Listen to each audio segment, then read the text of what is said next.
So I think I just had the worst day ever. Yeah, we're starting out this review like that. So as you just saw, if this isn't like 8 months from now, since this is planning to be the intro for at least the rest of the year, yes, that was my new intro. That was supposed to be revealed in August. That was supposed to be my August intro. Straight up from that, I would release that video.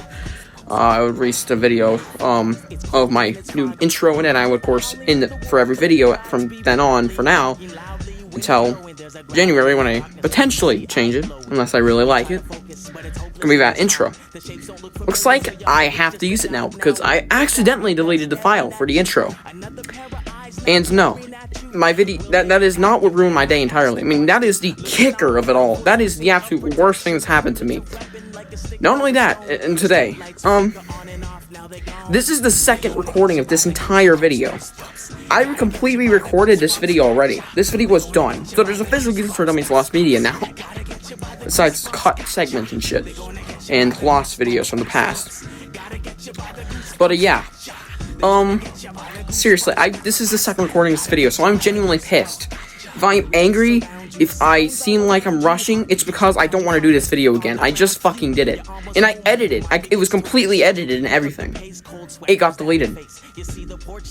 And it got deleted because I was trying to duplicate it, and somehow, when I clicked the fucking duplicate button, because I used the intro file, not a duplicate file for some fucking reason, I deleted it. So that means the intro and the video got deleted. Because I hit the duplicate button, apparently. That's what I thought I clicked at least. And it's just, not only that, I have to reveal my new intro earlier than I wanted to. So that's just a fucking real kicker there. Besides the fact that I fucking deleted my fucking intro, which means that intro is now forever gone. You'll never see it again. Shit. Just gotta apply for Goosebumps fan. Yep, we're just gonna go quickly for this video. I'm sorry if this is gonna be a quicker review. Sorry for my rants. I've just had the worst fucking, evening in a long time. But yeah, Scream of the Haunted Mask. Let's just get into it.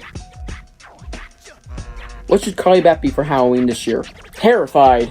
Late at night, an ugly green mask is mysteriously calling out to her. And ugly green masks, plural, typo, don't like to be ignored. There's only one in this book. If Carly Beth survives the night, then the scary theme park... Sorry. If Carly Beth survives the night, even a scary theme park night sound like a vacation. Or maybe not. At Horrorland, every night is Halloween, and those monster masks, they aren't masks at all. Give away everyone for care. RentYourHorrorland.com. Blah, blah, blah. This book was great. By no means is it good, like, oh, so good. It's just great. It's a solid great. It's a great book. Yeah, I just really nothing to say. I just want to rush through this, because I already did this video. Lost media there. And I was sitting in my chair. I'm just pissed. I don't even want to sit down there. I just want to get this fucking done. Goddamn upsides. I like the farm setting, straight off the bat. And most of this book takes place at the farm, which is where Carly Beth is working to take care of kids. She's kind of a babysitter, even though the parents are mostly there most of the time. But yeah, it's weird. It's a weird book, but I like it. It's a weird setting for a haunted mask book, but still very fun. I liked it. I also really like the villain. I mean, they're not great, but they're definitely not bad, so I guess I'll count them as an upside. Most of the characters in the book as well aren't bad, so that's another upside. None of the characters book, and this is a Carly Beth story. Carly Beth's in this one. She's in, like, every haunted mask book, so. But, yeah, she's a really nice addition to this book. I really liked, of course, I always like Carly Beth. She's a great protagonist. And, yeah, it's fun seeing her again, of course. I'm happy this does have Carly Beth, just like how we had Sheena and Billy in Deep Trouble, the Deep Trouble books, and in Deep Trouble Free, which is Creep from the Deep. Not exactly spoiler, since everybody should have read that book, or read the back. It tells you on the back. And it's right when you go into the book. Anyways. Yeah, this book has some good characters. Nobody's bad in this book. Another thing I liked, of course, is the cameo of the shopkeeper. He appears like halfway through the book. He's a fun cameo. He's interesting. He doesn't do much for the story. Just tells them Carly Beth that the mask is coming for her. I'm coming for you, ayo.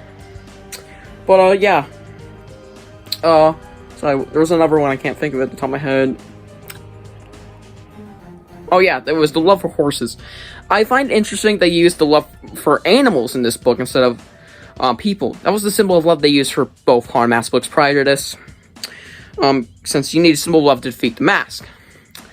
Turns out that you can do it with animals or almost anything. But yeah, she started petting a horse, and of course, she showed appreciation to the horse. It was a ghost horse as well.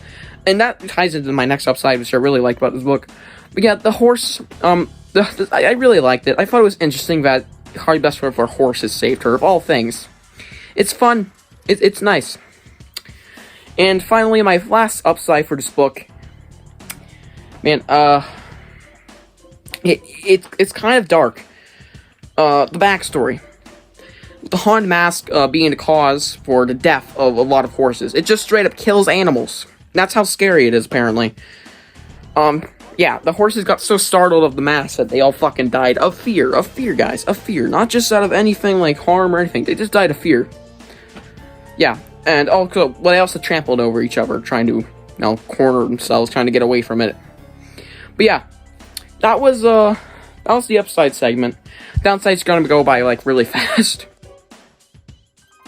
And now for the downsides.